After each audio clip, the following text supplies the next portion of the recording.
ఓం శ్రీ మాత్రే నమః. అందరికీ నమస్కారం అండి. ఈరోజు మన ఛానల్లో ఈ 2026 సంవత్సరంలో ఆషాఢ మాస ప్రారంభ ముగింపు తేదీలు ఎప్పటి నుంచి ఎప్పటి వరకు, అలాగే ఈ మాసంలో వచ్చే ముఖ్యమైన పండుగలు ఏమిటో, అసలు ఈ మాసంలో గోరింటాకు ఎందుకు తప్పనిసరిగా పెట్టుకోవాలో, కొత్తగా పెళ్ళైన వారు ఎందుకు దూరంగా ఉండాలో, అలాగే ఈ మాసంలో శుభకార్యాలు ఎందుకు జరపరో, కొత్తగా పెళ్ళైన ఆడపిల్లలు మళ్ళీ అత్తగారింటికి ఎప్పుడు వెళ్ళాలి అనే విషయాల గురించిన పూర్తి వివరాలు ఈరోజు మనం ఈ వీడియో ద్వారా పూర్తి వివరాలు తెలుసుకుందాం.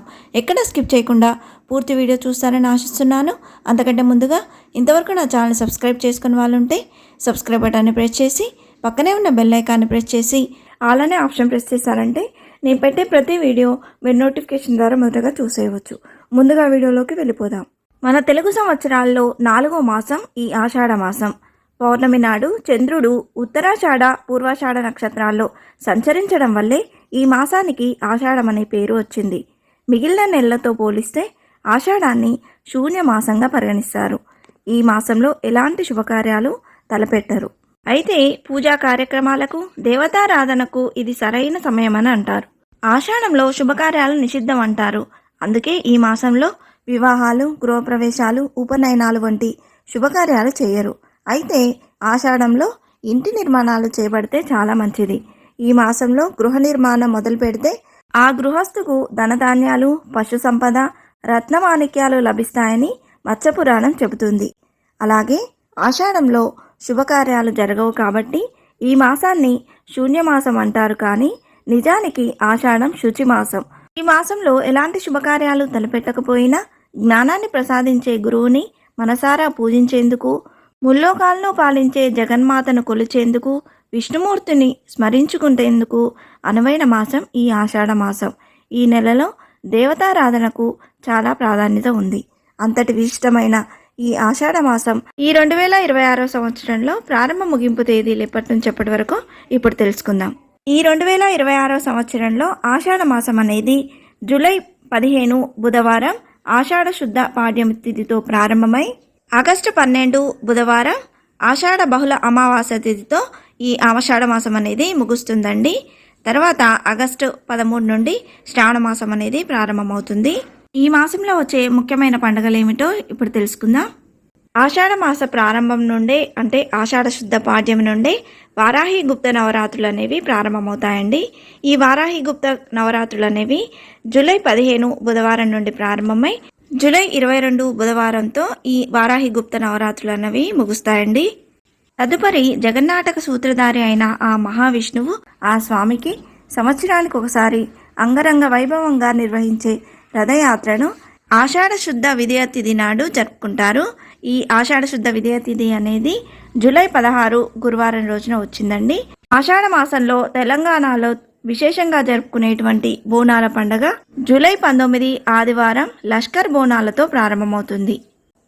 తదుపరి ఆషాఢ శుద్ధ ఏకాదశి రోజు తొలి ఏకాదశిగా జరుపుకుంటారు. ఈ 2026 సంవత్సరంలో తొలి ఏకాదశి పండుగ జూలై 25 శనివారం రోజున జరుపుకోనున్నాము. ఈ రోజు నుండి శ్రీమన్నారాయణుడు యోగనిద్రలోకి వెళ్ళి మళ్ళీ 4 నెలల తర్వాత, అది కార్తీక శుద్ధ ఏకాదశి నాడు మేల్కొంటాడట. అందుకే దీన్ని శయన ఏకాదశిగా పిలుస్తారు.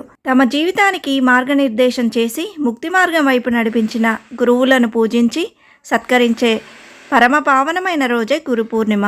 ఈ 2026 సంవత్సరంలో గురు పూర్ణిమ జూలై 29 బుధవారం రోజున జరుపుకోనున్నాము. అలాగే ఆషాఢ మాసంలో కొత్తగా పెళ్ళైన జంట దూరంగా ఉండాలని, అత్త కోడళ్ళు ఎదురు పడకూడదని ఆచారం ఉంది. దీని వెనుక కూడా శాస్త్రీయపరమైన కారణాలు ఉన్నాయని పెద్దలు చెప్తారు. ఈ క్రమంలో వధువును పుట్టింటికి తీసుకెళ్లే ఆచారం ఇప్పటికీ కనిపిస్తుంది. ఎందుకంటే ఈ మాసంలో స్త్రీ నెల తప్పితే 9 నెలల తర్వాత, అంటే మార్చి నుంచి మే మధ్య కాలంలో ప్రసవం జరుగుతుంది. ఈ సమయంలో ఉష్ణోగ్రతలు బాగా ఎక్కువ ఉంటాయి కాబట్టి పుట్టిన శిశువుకి ఈ వేడి వాతావరణం బాగా ఇబ్బందిగా ఉంటుంది కాబట్టి ఈ సంప్రదాయాన్ని ఆచరించారు. ఆషాఢ మాసంలో పుట్టింటికి వెళ్ళిన కొత్త పెళ్లి కూతురు మరలా శ్రావణ మాసంలో ఏకాదశి, ద్వాదశి, దశమి వంటి మంచి తిథులు చూసుకొని, మంచి రోజు చూసుకొని అత్తవారింటికి రావచ్చు. అలాగే ఆషాఢం రాగానే చాలామంది మహిళలు గోరింటాకు పెట్టుకోవడం మన తెలుగునాట ఆచారం. గోరింటాకు గౌరీదేవికి ప్రతీకంగా భావిస్తారు.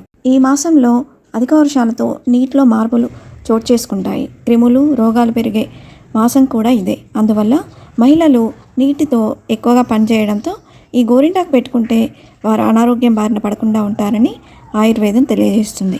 ఆషాఢ మాసంలో దేవశయన ఏకాదశి రోజు నుంచి శ్రీ మహావిష్ణువు నిద్రలోకి వెళ్తాడు. అందుకే ఆ సమయం నుంచి ఎలాంటి శుభకార్యాలు చేయకూడదని పండితులు చెప్తారు. అయితే విష్ణుమూర్తిని పూజించడం, మంత్రాలను జపించడం శుభప్రదంగా పరిగణిస్తారు. ఈ కాలంలో నీటిని వృధా చేయకూడదు. అలాగే దాన ధర్మాలకు విశేష ప్రాధాన్యత ఇవ్వడం మర్చిపోవద్దు.